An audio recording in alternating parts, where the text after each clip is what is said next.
वक्त के धागों तथा मनुष्यों की कल्पना ने मिलकर एक कहानी रूपी ऐसे अंबर की रचना की है जो हमें दुख, सुख, डर, साहस तथा उत्सुकता का एहसास करवाती है।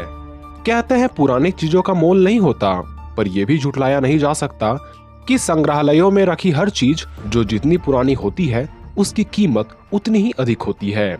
ऐसे में पौराणिक कथाएं जो कि किसी भी पौराणिक चीजों से कहीं अधिक पुरानी होती है, उसकी कीमत तो बताई नहीं जा सकती।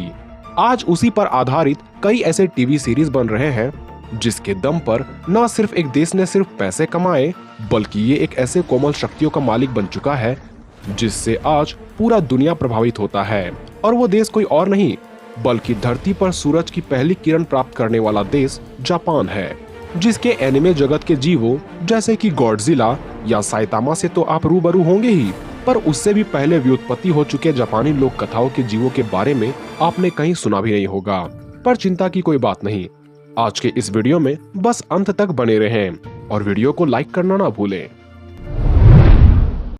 जापान के इन पौराणिक जीवों को जानने से पहले ये बात जान लेना आवश्यक है कि जापान के कई सारे मॉन्स्टर्स योकाई की श्रेणी में आते हैं। योकाई ऐसे जीवों को कहा जाता है जिसके पास कई अलौकिक शक्तियां पाई जाती है। इनमें से कई मॉन्स्टर अच्छे भी होते हैं तो कुछ काफी बुरे, कुछ बिल्कुल इंसानों की तरह दिखते हैं, जैसे कि युकियोना, एक खूबसूरत महिला की आत्मा जो मौत के मुंह में समा गई है, या रोकू रोकू भी, एक ऐसी महिला जो अपने गर्दन को किसी रबर की तरह छोटा या बड़ा कर सकती है, यहाँ तक कि यह अपने सिर को धड़ से अलग कर सकती है। कुछ योकाई तो प्रकृति में ही समाये रहते हैं, जैसे कि विशालकाय दाराबाची जिसका सोया हुआ रूप किसी पर्वतों के समान लगता है, या आयाकाशी जो जापान के द्वीपों पर मौजूद किसी नदियों या फिर आसपास के समुद्रों में रहता है। यहाँ तक कि कुछ योकाई तो ऐसे भी है जो मनुष्य लोक से लेकर जंतु लोक की खाई पर बनी एक पुल की तरह काम करते हैं। उन्हीं में से एक है नंबर 1, कित्सुने। कित्सुने एक ऐसा योकाई है जो एक लोमड़ी के शरीर में रहता है। जिस तरह उत्तरी गोलार्ध के संस्कृतियों में लोमड़ी का वर्णन हुआ है, उसी तरह जापान के लोक कथाओं का भी कित्सुने अक्लमंद और चालाक तो है ही, पर इसके पास जो विशेष है वो है जादुई शक्तियां। ये अपनी मायावी शक्तियों से अलौकिक रोशनी तथा ध्वनियां निकाल सकता है। साथ ही ये अपने आकार को अपनी इच्छा अनुसार बदल सकता है। ये चाहे तो एक खूबसूरत सी स्त्री बन सकता है या चाहे तो मौत लाने वाला विशाल राक्षस। यहाँ तक कि ऐसा भी माना जाता है कि ये लोगों को सम्मोहित करके अपनी एक दल केसुने सुकी का भी निर्माण करता है। इसलिए इन्हें अगर पहचानना हो तो इसका उपाय यह है कि ये चाहे जिस भी रूप में हो, इसकी पूंछ कभी नहीं छिपती। दूसरे लक्षणों की बात करें तो ये लोमड़ी जैसे गुण दिखाते हैं, इसलिए कुत्तों के प्रति नफरत और लोमड़ी जैसी परछाई देखकर आप जान पाएंगे कि आपके सामने कित्सुने खड़ी है। पर डरने की कोई बात नहीं, क्योंकि इनमें भी कुछ अच्छे शिंतो कामे कित्सुने तथा कुछ बुरे याको कित्सुने पाए जाते हैं। और कित्सुने की कथा न सिर्फ पुराने समय में बल्कि आज के जापान में भी इसकी कथाएं हर जगह सुनाई जाती है। Number 2, kappa. जिस प्रकार गॉडजिला एक एम्फीबियन मॉन्स्टर है, ठीक उसी प्रकार कप्पा भी एक उभयचर दानव है, जिसकी त्वचा हल्के हरे रंग की होती है, चेहरा किसी बंदर की भांति होता है, हाथ जालीदार तथा पीठ पर कछुए की तरह सेल पाई जाती है, और सबसे खास इसके सिर पर एक गहरा गड्ढा पाया जाता है जिसे सारा कहा गया है। उसमें ये हमेशा पानी भरा रखता है। भले ही ये आकार में किसी छोटे बच्चे की तरह होता है, पर जापान में इसका खौफ किसी गॉडजिला से भी ज्यादा है, क्योंकि इसके पास अत्यधिक ताकत और शक्तियां पाई जाती है।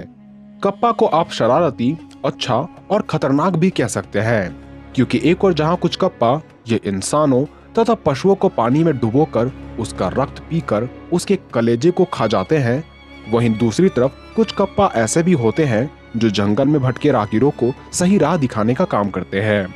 पर बुरे कप्पा से बचने के लिए आप इसके सिर पर मौजूद पानी को हटा दें तो ये किसी बच्चे जितना कमजोर बन जाएगा, या इसे खीरा खिलाएं ताकि ये आपको चोट ना पहुंचाए, या लोहे के बनी हथियारों से इसे आप हरा सकते हैं। नंबर 3, तेंगू। बुद्ध की कथाओं में भी जिक्र हो चुके तेंगू एक बेहतरीन मार्शल आर्टिस्ट होते हैं, जिनके रूप या तो किसी पक्षी की तरह हो सकता है या एक ऐसा मनुष्य जिसकी नाक काफी लंबी किसी चोंच की भांति हो। पर तेंगू बिना पंखों के किसी भी रूपों में नहीं रहते। जापानीज लोक कथाओं में तेंगु को एक ऐसे व्यक्तित्व वाला दिखाया गया है जो वनों तथा मूक प्राणियों की रक्षा हर प्रकार के खतरों से करते हैं। यहाँ तक कि तेंगु बौद्ध भिक्षुओं तथा हर भले मनुष्यों की रक्षा हर बुरी आत्माओं या मनुष्यों से करते हैं, और जो भी नियमों का उल्लंघन करता है ये उनके लिए किसी मौत से कम नहीं होते। इन्हें हराना इसलिए भी नामुमकिन हो जाता है क्योंकि इनके पास कई अनोखी खूबियां पाई जाती है, चाहे वो रूप बदलना हो, टेलीपैथी के जरिए औरों से बात करना हो, दूसरों के सपने में घुसना हो या इच्छा अनुसार गायब होना हो। यहाँ तक कि डॉक्टर स्ट्रेंज की तरह ये इल्यूजन भी बना सकते हैं, जिसमें मनुष्य से लेकर भूत भी जीवन भर भटक सकते हैं। नंबर 4, सतोरी।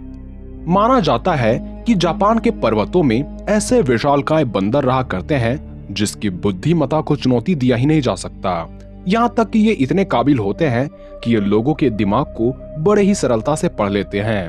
और ऐसी भी अवधारणा है यामानोकामी पर्वत देवताओं के शिशु अवतार है जो पहले नष्ट हो चुके थे, पर अब इनका अवतरण योकाई के रूप में हुआ है। इनकी टेलीपैथिक एबिलिटी इतनी कमाल की होती है कि इन्हें लोगों के मन में चल रहे हर एक पल की जानकारी तुरंत पता चल जाती है। इसलिए जब कुछ राहगीर पहाड़ों में अपना राह भटक जाते हैं तब ये अपने माइंड गेम से उन्हें परेशान करने लग जाते हैं। यहाँ तक कि कईयों का दावा है कि पहाड़ में भटके लोगों को यही भटकाते हैं ताकि ये उन्हें मारकर उसका मांस खा सके। और क्योंकि ये आपके दिमाग को पढ़ सकते हैं तथा इसकी जितनी ताकत बुद्धि हम में नहीं पाई जाती, इसलिए इनसे बच पाना नामुमकिन हो जाता है। इसलिए इनके सामने अपने दिमाग को बिल्कुल सुन्न रखें। नंबर 5, कोजीकी। कोजीकी ऐसे जीव होते हैं जिन्हें हर चीजों का पूर्वाभास पहले से ही हो जाता है, इसलिए जापान में सभी इसे न्यू कहकर पुकारते हैं। ऐसा बताया जाता है कि रात्रि के वक्त ये दैत्य किसी तीतर पक्षी की तरह आवाज निकालते हैं, और इसके रूप की बात करें तो इसे आप जापानीज काइमेरा कह सकते हैं, क्योंकि इसका सिर किसी बंदर की तरह, बाघों की तरह पांव, रकून की भांति शरीर एवं जिंदा सांप की तरह पूंछ होता है। सच में इसे देखकर कोई भी डर जाएगा।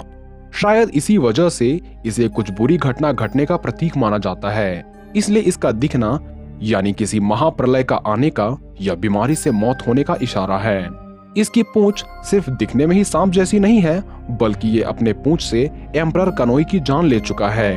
ये चाहे तो कहीं भी आपदा ला सकता है या बीमारियां फैलाकर समूल जनसंख्या को मिटा सकता है, इसलिए इसकी छवि जापान में काफी बुरी है।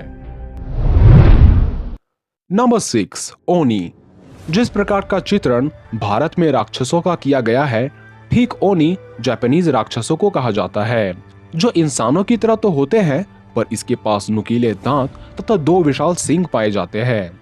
इसके बाल किसी सिंह की भांति फैले होते हैं और इसके नाखून किसी चाकू के समान धारदार तथा लंबे होते हैं, और इसका रंग कुछ भी हो सकता है। ओनी हमेशा हथियार के रूप में एक कनाबू पकड़े रहते हैं, जिसका इस्तेमाल ये अपनी भूख मिटाने के लिए करते हैं, और इसकी भूख होती है इंसानों का मांस। ओनी की उत्पत्ति तब होती है जब कोई बुरा मनुष्य मरकर नरक जाता है, तब वहां वक्त गुजारने के बाद ये राक्षस का रूप ले लेता है। ऐसा कहा जाता है कि लॉर्ड एनमा इन राक्षसों को धरती पर भेजता है ताकि ये चारों तरफ उथल पुथल मचाकर तबाही ला सके, और इससे किसी का जीत पाना इसलिए भी मुश्किल हो जाता है क्योंकि ये अपना रूप बदल सकते हैं, अदृश्य हो सकते हैं तथा तूफान उत्पन्न करवा सकते हैं। नंबर 7, रियू। ड्रैगन सिर्फ जापान के लोक कथाओं में नहीं बल्कि इनका जिक्र जापान के लोक कथाओं में भी हो चुका है, जिन्हें रियू कहा जाता है। रियू का शरीर ठीक चाइनीज ड्रैगन की तरह किसी सरपेंट लाइक होता है, जिसके सिर पर 12 सिंघों की तरह सींग पाई जाती है, और ये खासकर मछलियों के भूखे होते हैं। इनके कई पैर पाए जाते हैं तथा पैरों पर नुकीले 3 नाखून। चीन की तरह जापान के भी लोगों का मानना है कि रियू ड्रैगन जल को नियंत्रित करता है, इसलिए बारिश का होना या ना होना ये पूरी तरह से इन्हीं पर निर्भर करता है। इनके पास कई ऐसे जादुई शक्तियां पाई जाती है जो इसे जापान के सबसे शक्तिशाली काल्पनिक जीवों में से एक बनाती है।